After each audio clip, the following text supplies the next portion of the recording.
Vesak media நேயர்களுக்கு வணக்கம். So இன்றைய நாளுக்கான கேள்வி நம்ம நாடு பொருளாதார ரீதியில் வீழ்ச்சி அடைஞ்சு காணப்படுது.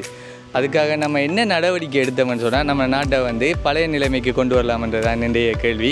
பேரனையா? என் பேர் இளையதம்பி நாகலிங்கம்.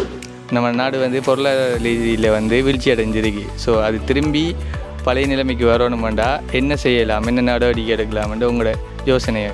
தற்போது எங்களோட நாடு பெரிய பெரிய வருமானங்கள் இருக்குது. ஆனால் முதல்ல இருந்த நிலை மாறி காரணம் என்னென்னு சொன்னால் இந்த யுத்தத்தால் கடனை வாங்கி அதெல்லாம் நாடுகளில் மேற்கத்திய நாடுகளில் நியாயமான கடனை வாங்கியாச்சு. கடன் சுமையை குறைக்கணும். சுமையை குறைச்சா தான் இந்த நாட்டில் உள்ள வளங்களை இந்த நாட்டுக்குள்ளே பயன்படுத்தக்கூடிய மாதிரி இருக்கும். அப்போ அந்த பொருளாதாரம் எங்களுக்கு உயர்வாக இருக்கும்.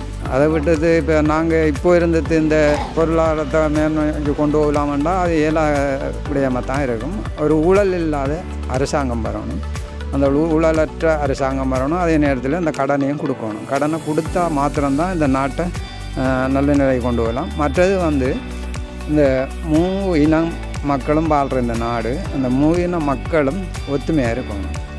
அந்த மூன்று இன மக்களும் ஒத்துமையாக இருந்தால் மாத்திரம்தான் ஒரு நாட்டின் முன்னேற்றம் வரும், அபிவிருத்தி வரும், சகலதும் வரும். பழைய திரும்புகிறோம்னா அது ஜனாதிபதி முடிவு எடுக்கணும். மற்ற நம்ம எதுனா பெட்ரோல் மோட்டையில் ஓடாமல் நிப்பாடணும். மோட்டையில் அதுதான் அதுக்கு வழி, வேறு வழி இல்லை. மற்ற பெட்ரோல் பெருசு இயலாது. அதில் வழி தான் அது. எல்லோரும் பழையபடி சைக்கிள் ஓடினாங்க ஏற்கனவே ஓட்டிருக்கோம், எல்லாம் செய்திருக்கோம். கரண்ட் வசதி கரண்ட் இல்லாமலும் வாழ்ந்துருக்கோம், குப்பி இல்லாமலும் வாழ்ந்துருக்கோம். ஆனால் அது முடியும். ஆனால் இப்போ நாகரிகம் கூடினதால ஒன்றும் செய்யலாது. நம்மளோட மனசு தான் காரணம். திரும்ப நம்ம சைக்கிளை பிடிச்சா பெட்ரோல் கிலோ குறையும். ஜனாதிபதி மாறும். அவர் மக்களை கொள்ளையடித்து வாழ்ந்தாருன்ற நெய்வோம். நம்ம அப்படி கிடக்கலாம் போவோம். பழைய நிலைமைக்கு வரண்டேன். அதிகாரிகள், அரசியல்வாதிகள் எல்லாரும் நல்லா இருக்கணும். கள்ளங்காவரி இல்லாமல் மக்களை நல்ல முன்னேற்றக்கூடியதாக வைக்கணும். வச்சா நம்ம முன்னேறலாம். முதல்ல விலைவாசியை குறைக்கணும். மற்றது இந்த நாட்டில் உள்ள பஞ்சங்களை இல்லாமல் ஆக்கிறதுக்கு முக்கியமாக விலைவாசியை குறைக்கணும். இனப்பெருக்கங்களை கட்டுப்படுத்தணும். இப்போ பாருங்கள், எல்லோரும் பிச்சை எடுக்கிற அளவுக்கு நிற்கிறாங்க. நிறைய பேர் பிச்சைக்காரங்க இருக்கிறாங்க. இப்போ அந்த மாதிரி நிலை இல்லாமல் போகணும்.